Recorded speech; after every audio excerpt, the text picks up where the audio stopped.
Hi, I'm John Blackburn, and this is a notes episode of Entertainment Matters. These shorter episodes are inspired by conversations I've had with guests on the podcast. What I'm doing here is pulling out a few ways of thinking, decisions, attitudes, shifts in perspective that seem to have led to real outcomes. Sometimes it's something practical like a plan or a set of precise steps, and sometimes it's more about values or philosophy. But the aim is always the same, to look at how things actually get made, how ideas can help us move forward, and what we can notice about that whole process. So this is less, here's what to do, and it's more, here's something interesting. What do you think? In today's notes episode of Entertainment Matters, I'm going to be looking at my interview with the fantastic Jayne Curry, and specifically where she talks about my unique selling point was I worked harder. And then she says 50% of what you do on a cruise ship happens off stage. The first thing that jumps out at me about that statement is it's an immediate challenge to what we might assume the role of guest entertainer might be. You know, on paper, in this context, Jayne's being a guest actor, a singer on a cruise ship. Now, in practice, of course, she's talking about something much bigger than just performance or that aspect of the job. When she discusses it, it's not about hustle or doing more for the sake of it. And I think what's happened here is it's a great example of Jayne seeing something that a lot of people miss. And in fact, a lot of people might not even be looking for. Jayne notices that being rebooked depends on feedback. And this feedback is dependent on mentions on like a customer feedback form that passengers fill out towards the end of a cruise.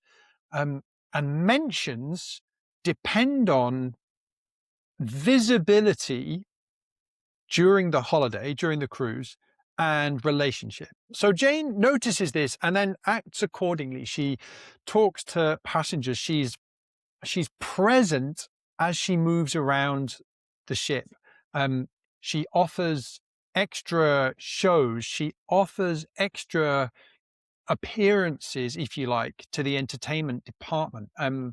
She's positively visible beyond just her allotted stage time. And importantly, this doesn't just help her, it helps the entertainment department on board the ship, and it helps the wider ship with their overall targets and goals. So importantly, she's not breaking rules, she's not rebelling. What she's doing is, and this is the crucial point, she's noticed and is responding to how things actually work, not how they're described. She's recognized a deeper reality, a more realistic definition of success in that particular environment, rather than the sort of, I would call it the in culture idea, the idea that might have been handed down to her by someone else that had done guest entertainer spots. You know, if she'd asked the question, you know, how do I sort of be good at this, to someone that had perhaps just done a few guest entertainer gigs, what Jayne has realized is the real conditions that create the outcome she wants, which is getting rebooked and lots of nice gigs. And of course, this isn't just networking. It really is. I think it's the important part is this process of noticing what the goal really is, her goal really is, and also the wider people and organization in which she's working. What activities are going to support that goal, the real goal? And she's aligning her actions with how the environment actually functions, not how it's sort of labeled. And my favorite way of saying the same thing slightly differently is she's playing the real game, not the story people often tell about the game. And once you see that, once you see the real game, different actions suddenly make a lot of sense. Also, she doesn't wait for permission. She doesn't wait to be asked to do something. She's not waiting to be paid for every single little extra thing. She's just acting in line with actual reality on the ground, or indeed on the waves. So I'm wondering, where else in your work in entertainment might there be an element of this going on? Where else might we be uh, playing the advertised game, as in the game that we talk about with each other, the sort of handed down cultural game, rather than really paying attention to what the real game is, what's actually going on in this environment where we're trying to create change or create new work or earn a living, however you might describe it to yourself. And what are the real drivers of success that might sit slightly outside the obvious job description? Who has access to the knowledge, the resources, the decision making? Who can actually move the needles or the signals that really matter in this environment? Is there a way for you to talk to them? Can you work with them? Who else is involved in this process of you finding success? Where, to borrow another nautical metaphor, a sort of the rising tide lifts all boats.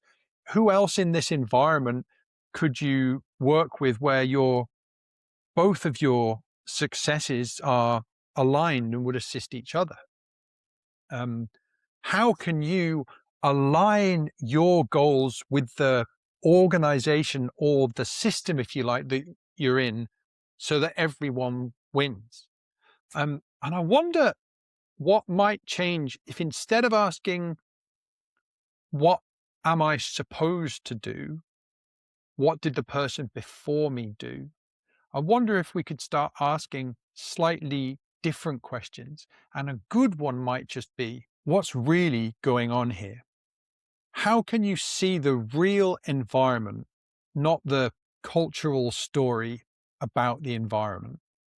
If you'd like to be notified when there's a new episode, whether it's a full conversation or one of these Entertainment Matters notes episodes, you can sign up for the Entertainment Matters cue sheet using the link in the description. That's where I share updates, ideas, and the occasional extra thought that doesn't quite make it into the episode. Thanks for listening, and thanks as always for whatever you do to make live entertainment happen. See you next time.